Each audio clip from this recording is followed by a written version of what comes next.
యూనివర్సిటీలో ఉద్యోగులు ప్రత్యక్ష పోరాటానికి దిగారు. వీసీ రిజిస్ట్రార్కు వ్యతిరేకంగా నినాదాలు చేసిన ఉద్యోగులు. ఉస్మానియా యూనివర్సిటీలో ఉద్యోగులు ప్రత్యక్ష పోరాటానికి దిగారు. పెండింగ్ లో ఉన్న సమస్యలను పరిష్కరించాలని ఓయూ పరిపాలనా భవనం సేనెట్ హాల్లో ముట్టడించారు. హాల్లో బైఠాయించి ఉద్యోగులు వీసీ రిజిస్ట్రార్కు వ్యతిరేకంగా నినాదాలు చేశారు. చాలా కాలంగా పెండింగ్ లో ఉన్న ప్రమోషన్లను ఇవ్వాలని డిమాండ్ చేశారు.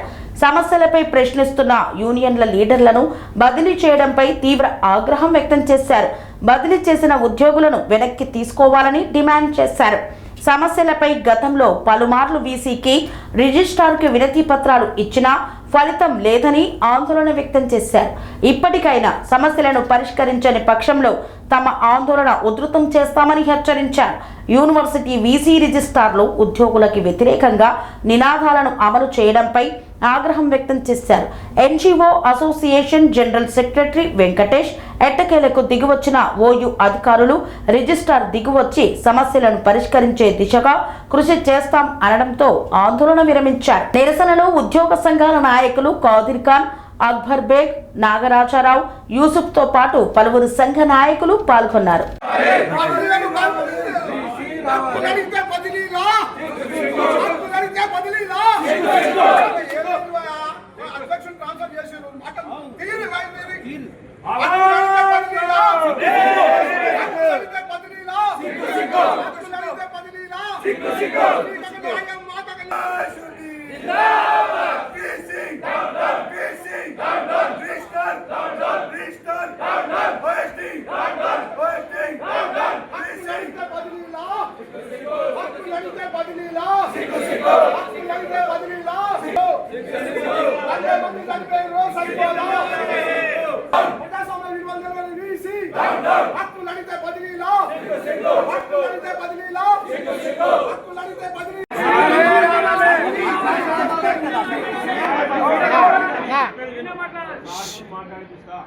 ప్రోగ్రామ్ ఉన్నది ఇక్కడ, ప్రోగ్రామ్ డిస్టర్బ్ అవుతుంది.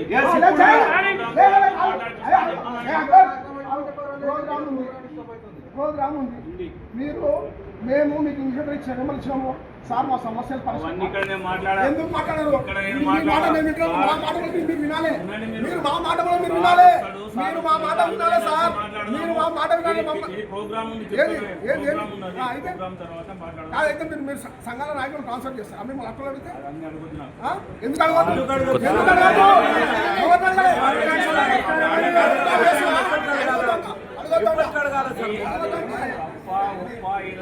మిమ్మల్ని అపాయింట్మెంట్ అడిగితే అపాయింట్మెంట్ ఇస్తలేరు.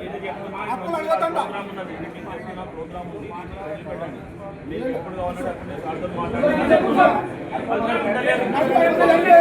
బదిలీలో ఉద్యోగులు 40 మంది ఉద్యోగులు చనిపోయింది సరిపోలేదా? ఇంకెంతమంది రక్తం తాగుతారు? ఇంకెంతమంది రక్తం తాగుతారు? మీకు ఒక న్యాయం, మాకు ఒక న్యాయమా? మీకు ఒక న్యాయం, మాకు ఒక న్యాయమా? Self financing provision general provision ఎట్లా పోయింది? Self financing provision general provision ఎట్లా పోయింది? Self financing provision general provision ఎట్లా పోయింది? ఉద్యోగుల యొక్క న్యాయమైన డిమాండ్లను పరిష్కరించమని నోటీస్ ఇస్తే 3 వారాలకు గడువిస్తే ఉద్యోగ సంఘాల నాయకులను, పరిపాలన భవనంలో ఉద్యోగ సంఘాల నాయకులను 7గురిలో 6గురు తప్పించడం జరిగింది, బదిలీ చేయడం జరిగింది. ఇది ప్రజాస్వామ్యానికి గొడ్డలి పెట్టు. ఎందుకంటే సమ్మె నోటీస్ ఇచ్చిన తర్వాత ఉద్యోగ సంఘాల నాయకులు బదిలీ చేయడం ఇది నియంతృత్వ వైఖరి. ఎంతో మంది నియంత్రణలు కాలగర్భంలో పోయిండ్రు. సస్పెన్షన్లు చేస్తే, బదిలీలు చేస్తే భయపడే ఉద్యోగ సంఘాలు కావు. Democracy, democracy, democracy. Long live democracy, long live democracy. మాట్లాడాల్సి పోయి ఉద్యోగ సంఘాల నాయకులను ఇలా బదిలీ చేయడం జరిగింది. అందులో భాగంగా మనం నిరసన తెలియజేసినాం. ప్రజాస్వామ్య వ్యవస్థలోనే అందరం ఉంటున్నాము. అది వైస్ ఛాన్సలర్ కావచ్చు, ప్రైమ్ మినిస్టర్ కావచ్చు, రాష్ట్రపతి కావచ్చు. ఎవరైనా ప్రజాస్వామ్య విలువలకు లోబడి పనిచేయాలి. డిక్టేటర్షిప్ పనిచేయదు. ఉద్యోగుల యొక్క సమస్యలను తెలుసుకొని మాట్లాడే వాళ్ళే అధికారులు. ఉద్యోగుల సమస్యలు అడిగితే ట్రాన్స్ఫర్లు చేయడం ఇది దుర్మార్గమైన చర్య. ప్రజాస్వామ్య వ్యవస్థకి ఇది గొడ్డలి పెట్టు. భయపెడితే ఉద్యోగ సంఘాలు భయపడవు. ఇంకా రెట్టింపు ఉత్సాహంతో ఉద్యమాలు చేస్తాం. ఇంకా రాష్ట్ర వ్యాప్తంగా ఉన్న విశ్వవిద్యాలయ నాయకులు లంచ్ అవర్ డెమోన్స్ట్రేషన్ చేస్తారు. వెనక్కి తీసుకోవాలి. బదిలీలు చేసినటువంటి ఆ ఉత్తర్వులను వెనక్కి తీసుకొని ఉద్యోగ సంఘాలు పెట్టే డిమాండ్ల మీద చర్చలు జరపాలి. పాలక మండలి సభ్యులను పిలిపించుకొని న్యాయమైన డిమాండ్లను పరిష్కరించి ఉద్యోగులతో సత్సంబంధాలు ఏర్పాటు చేయాలి తప్ప ఈ రకంగా ఉద్యోగులకు ఒక న్యాయం, అధికారులకు ఒక న్యాయంగా ప్రవర్తించి ఉద్యోగుల హక్కులను కాలవస్తుంటే ఎవరు ఊరుకునే వాళ్ళు లేరు. వీటికి జవాబు పత్తర్ సే దేంగే. ఉద్యోగ సంఘాలు చాలా ప్రజాస్వామ్యబద్ధంగా ఉంటున్నాయి. చాలా ప్రజాస్వామ్యబద్ధంగా 5 నెలల నుంచి మనం రిప్రజెంటేషన్ ఇస్తున్నాం. ఇచ్చినప్పటికీ కూడా సమస్యలు పరిష్కరించకుండా, సమయం ఇవ్వకుండా ఉద్యోగ సంఘాల నాయకులు తొక్కే ప్రయత్నం చేశారు. కాబట్టి ఈ నిరసన ఉద్యోగ సంఘాల నాయకులను తొక్కే ప్రయత్నం చేశారు. ఉస్మానియా విశ్వవిద్యాలయ సమాజానికి ఏం పంపిస్తున్నారు, మీరు సమాచారం ఏం పంపిస్తున్నారు అంటే వైస్ ఛాన్సలర్ ప్రశ్నిస్తే ట్రాన్స్ఫర్ చేస్తారా? వైస్ ఛాన్సలర్ ప్రశ్నిస్తే సస్పెన్షన్ చేస్తారా? ఇది ఎక్కడి న్యాయం? ప్రభుత్వంలో ఉన్నటువంటి పెద్దల దగ్గరికి పోతాం. ఇక్కడ జరుగుతున్నటువంటి అన్యాయాలని, అప్రజాస్వామ్యబద్ధంగా జరుగుతున్నటువంటి నిర్ణయాలని ఎండగలుగుతాం. రాబోయే రోజుల్లో ఖచ్చితంగా మేము సమాధానం చెప్తామని తెలియజేస్తున్నాము. ఇప్పుడు వీసార్ గారు వచ్చి ఈ మీటింగ్ని డిస్టర్బ్ చేయడం మన ఉద్దేశం కాదు. మన యొక్క సమస్యని ఎక్స్పోజ్ చేయడానికే మా యొక్క సమస్య ఇక్కడ साहब से हम बात करते आप हमारे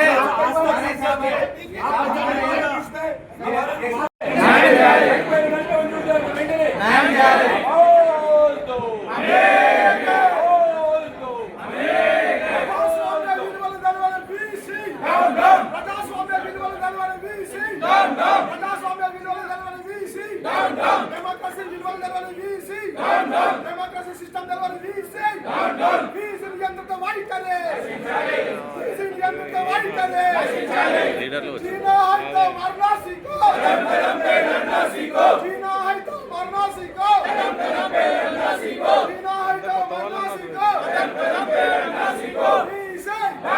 वीसी हक्కు అడిగితే బదిలీలా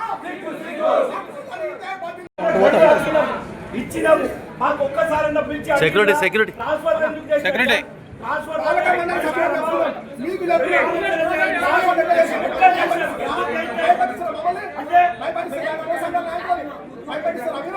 మీరు ఇమీడియట్ చేయకపోతే యూనివర్సిటీలో పోతుంది. ఈ ఉద్యోగం యూనివర్సిటీలో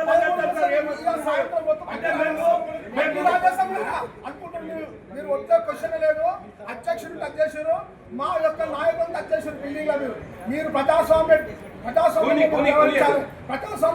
విలువలకు లోబడి మీరు ఉండాలి. కానీ మీరు క్రికెట్ ఎలా ప్రవర్తిస్తున్నారు? 5 నెలల నుంచి రిక్వెస్ట్ కావాల్సిన 5 నెలల నుంచి ఏ ఎంప్లాయ్ అయితే రిక్వెస్ట్ ట్రాన్స్ఫర్ పెట్టుకుంటో వాళ్ళకి చేస్తారు. ట్రాన్స్ఫర్ అయిన ఎంప్లాయ్కి మీడ్ చేసిన ఎంప్లాయ్ రిలీవ్ కాలేదు ఈ ఏళ్ళ వరకు. అయితే మాకు ట్రాన్స్ఫర్లు చేస్తారా? మేము ఎంప్లాయీస్ కి న్యాయమైన డిమాండ్ చేస్తున్నాం. 40 మంది చనిపోయినారు. ఏ ప్రభుత్వం నేను ఎంతగా బయటికి వెళ్తే చాలా తీసుకుంటుంది. మేము పోలేదు కూడా. మేము ఇప్పటిదాకా మనం నోరిపోలేదు. మీ వ్యక్తిగత ప్రయోజనాలను మేము ఎక్కడ మేము బంధం కలిగించలేదు. కానీ మీరు మా ప్రజాస్వామ్య విలువలను కాలవాస్తులు ఉద్యోగులలో మీరు ఏం చూపిస్తున్నారంటే డిక్టేటర్స్ ఆఫీసర్లు కాదు. ఏం లేదు, మనోజ్ సార్ కి సస్పెండ్ చేసిండు, ఇప్పుడు మనకు కూడా చేస్తారు. మేము ఏ దానికి మీరు విలువల గురించి అడిగినాం. సార్ మీరు మా పర్సనల్ అడిగినామా? మాట్లాడడం ఇప్పుడు కూడా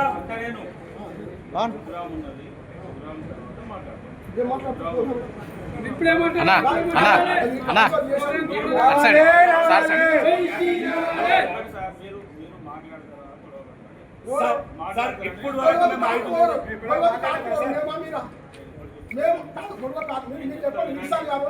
గొడవకు కారణం మేమా మీరా? మేము డెమోక్రటిక్ సిస్టమ్ ఇచ్చినాము.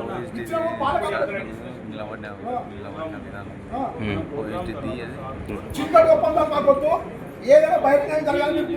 మీరు బహిరంగం చేసిరు, మీరు బహిరంగం చేసి మమ్మల్ని బదిలీ చేసి బహిరంగం చేసిరు. మా ఉద్యోగం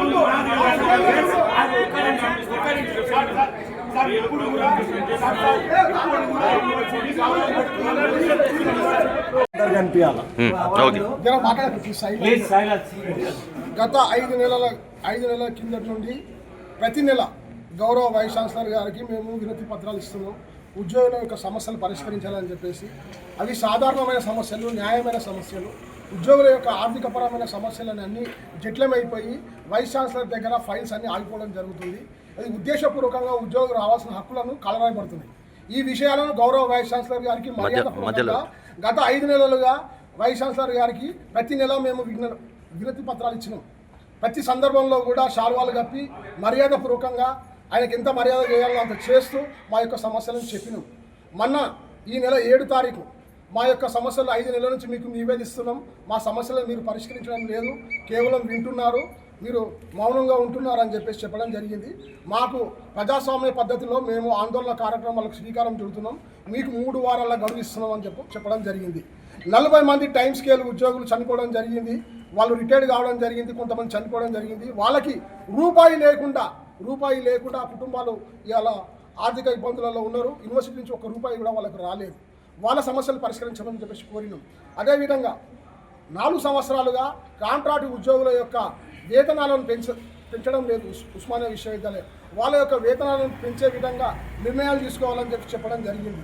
ఈపీఎఫ్ సెంట్రల్ గవర్నమెంట్ సంబంధించిన స్కీము గతంలో ఉస్మానియా విశ్వవిద్యాలయం యొక్క లావాదేవీలకు సంబంధించిన అకౌంట్లను సీజ్ చేయడానికి కోర్టు ఉత్తర్వుల మేరకు మరి అధికారులు వచ్చి, కేంద్ర ప్రభుత్వ అధికారులు వచ్చి ఇక్కడ బ్యాంకులో సీజ్ చేస్తుంటే 40% 11 కోట్ల రూపాయలు కట్టడం జరిగింది.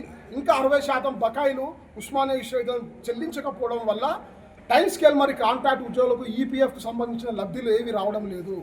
ఈపీఎఫ్ నుంచి రిటైర్డ్ అయితే వాళ్లకు ఒక 7-8 లక్షలు రిటైర్మెంట్ బెనిఫిట్ వస్తుంది, కొంత మేరకు పెన్షన్ వస్తుంది. ఇప్పటికీ వాళ్ళకు రెగ్యులర్ కాక జీతాలు లేక వాళ్ళు బతుకు కొంత కేంద్ర ప్రభుత్వంలో ఉన్నటువంటి ఒక స్కీమ్ ద్వారా వాళ్ళకు ఉపశమనం కలుగుతుందని చెప్పేసి కోర్టు నుంచి వచ్చిన ఉత్తర్వులు కూడా ఇక్కడ ఇంప్లిమెంట్ చేయడం లేదు.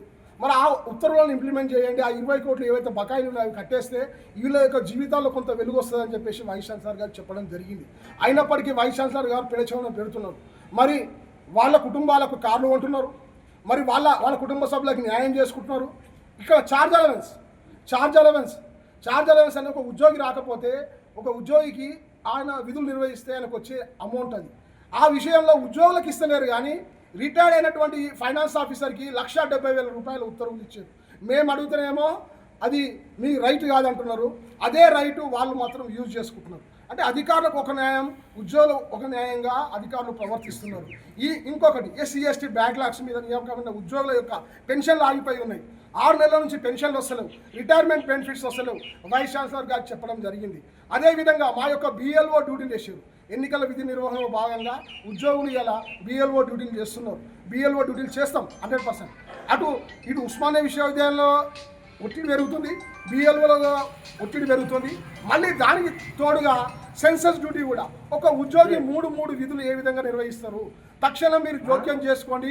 ఇది విద్యా సంస్థ, మనకు ఎగ్జామ్షన్స్ ఉంటాయి, మీరు మాట్లాడండి, ఎన్నికల అధికారులతో మాట్లాడండి అని చెప్పడం జరిగింది. ఇలా ఉద్యోగులు చాలా తీవ్రమైన మనోవేదనలో ఉన్నారు. 100 మంది ఉద్యోగులు ఇలా ఉస్మానియా విశ్వవిద్యాలయంలో ఉన్నటువంటి NGOs 580 మంది ఉద్యోగులు పనిచేస్తుంటే అందులో 300కు పైగా BLO డ్యూటీలు చేస్తున్నారు.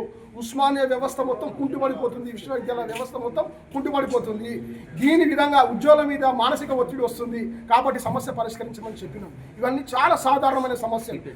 CPS అంశం కూడా ప్రభుత్వం దృష్టిలో ఉన్నది. ఇక్కడ జీవోలు ఇంప్లిమెంట్ అయితే లేవు. ఉద్యోగులు CPS అమలు చేయాలని చెప్పేసి ప్రభుత్వం జీవో జారీ చేస్తే కూడా ఆ జీవోలు ఇక్కడ పాలక మండలిలో పెట్టుకొని దాని మీద నిర్ణయం తీసుకోవాల్సి ఉంది. ఆ జీవోను కూడా ఇంప్లిమెంట్ చేయడం లేదు. మరి ఈ విధంగా ఉద్యోగులకు టైం స్కేల్ ఉద్యోగులకు EPF అమౌంట్ కాదు, కాంట్రాక్ట్ ఉద్యోగులకు EPF అమౌంట్ కాదు, జీతాలు పెంచారు, మరి వాళ్ళు చనిపోతే పెన్షన్ బెనిఫిట్స్ ఇయ్యారు, మరి ఉట్టి చేతులతో పోతే ఎట్లా? చివరికి రెగ్యులర్ ఉద్యోగులు మ్యారేజ్ లోన్ అంటే ఒక ఉద్యోగి తన కూతురు పెళ్ళో కొడుకు పెళ్ళో చేసుకుంటే ఒక 4 లక్షల రూపాయలు అప్పుగా ఇస్తారు. అది జీతం నుంచి రికవరీ అవుతుంది. అది కూడా దాదాపు 16 అప్లికేషన్స్ పెండింగ్గా ఉన్నాయి. దాని మీద 5 నెలలుగా పెండింగ్ ఉన్నాయి. దాని మీద అధికారులతో కమిటీ చేస్తున్నాం. ఫైనాన్స్ ఆఫీసర్ ఎందుకు, DR అకౌంట్స్ ఎందుకు, ఇదంతా వేస్టా? సిస్టంలో వేస్ట్. ఈయన గుప్తాధిపత్యంలో తీసుకుంటున్నాడు. అధికారులను పనిచేయనిస్తలేడు. రిజిస్ట్రార్కు స్వేచ్ఛ లేదు, ఓఎస్డీకు స్వేచ్ఛ లేదు, ఫైనాన్స్ ఆఫీసర్కి స్వేచ్ఛ లేదు, ఏ ఒక్క అధికారికి స్వేచ్ఛ లేదు.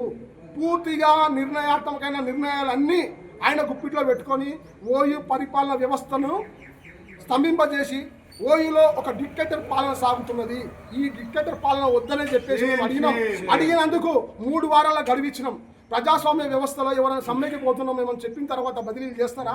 కానీ ఈయన దుశ్చర్య ఏంటంటే ఇవాళ ఎన్జిఓస్ సంబంధించినటువంటి లీడర్లను, మళ్ళీ అదేవిధంగా మా సిస్టర్ అసోసియేషన్లో ఉన్నటువంటి లీడర్లను పరిపాలన భవనంలో 7 పనిచేస్తే 6 అధ్యక్షునితో పాటు మిగతా కార్యదర్శులను కూడా మరి ఆయన బదిలీ చేయడం జరిగింది. ఇంతకుముందు హక్కులు అడిగితే మనోహర్ గారిని సస్పెన్షన్ చేయడం జరిగింది. హక్కులు అడిగితే మమ్మల్ని బదిలీలు చేస్తున్నాడు. ఇది ఏ రకమైన చర్య? ఉస్మానియా విశ్వవిద్యాలయ సమాజానికి వైస్ ఛాన్సలర్ గారు ఏం సమాచారం ఇస్తున్నాడు, ఏం మెసేజ్ ఇస్తున్నాడు? ఒక హుందాగా వివరించి ఉద్యోగుల యొక్క సమస్యను పరిష్కరిస్తే ఒక పెద్దన్న రీతిలో ఉంటారు. ఆయన చైర్కి మేము గౌరవించినాము. 5 నెలలుగా ఆయనతో మేము మంత్రాలు జరుపుతున్నాము. అయినప్పటికీ ఆయన మీద మా మీద ముమ్మాటికి ఆయన కక్ష సాధింపు చర్యలకు పాల్పడ్డాడు. ప్రభుత్వ సలహాదారుని మాట వినడు. కేశవరావు గారు ఫోన్ చేసినారు, ఉద్యోగ సంఘాలను కూర్చోబెట్టుకొని మాట్లాడమని చెప్పినారు. పాలక మండలి సభ్యులకు చెప్పినాం, వాళ్ళంతా సానుకూలంగా ఉన్నారు. కానీ టైం లేనిది, సమయం లేనిది వైస్ ఛాన్సలర్కు ఒక్కరికే. కాబట్టి రాబోయే రోజుల్లో ఇవాళ ఇక్కడ ఉస్మానియా విశ్వవిద్యాలయంలో ప్రజాస్వామ్య వ్యవస్థకు మేము ఆటంకం కలిగించాం. ఉస్మానియా విశ్వవిద్యాలయంలో జరుగుతున్నటువంటి అభివృద్ధి కార్యక్రమాలు మేము అడ్డుకోం. ఎందుకంటే ఉద్యోగులుగా మా యొక్క బాధ్యత అది. మా శ్రమతో విశ్వవిద్యాలయం నడుస్తుంది కాబట్టి విశ్వవిద్యాలయ కీర్తి కోసం మేము ఎంతో శ్రమించినాం, త్యాగాలు చేసినాం. మేము ఉద్యోగులం. ఇవాళ మేము గౌరవ రిజిస్ట్రార్ గారి మాటని విశ్వసించి రేపు సోమవారం ఈ అంశాల మీద మాట్లాడతానని చెప్పేసి మాకు హామీ ఇవ్వడం జరిగింది.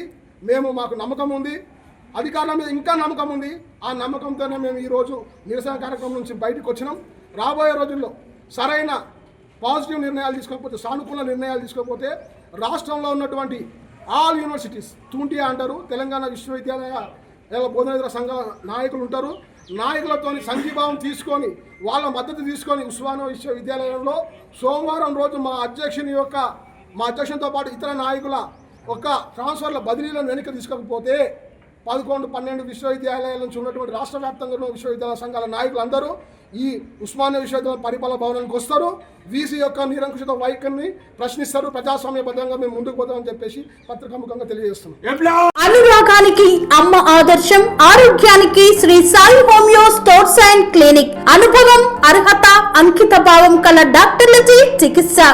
అన్ని రకాల ఆరోగ్య సమస్యలకు నమ్మకమైన ఎంపిక Shri Sai homeo stores and clinic.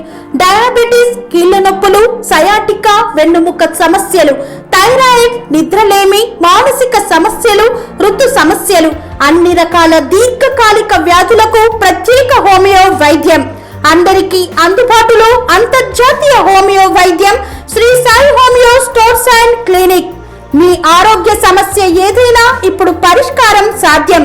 Side effect లేని వైద్యంతో సంపూర్ణ ఆరోగ్యం కొరకు సంప్రదించండి Sri Sai homeo clinic and stores, Bhavani Nagar, Ambedkar Nagar road, old Alwal, Secunderabad.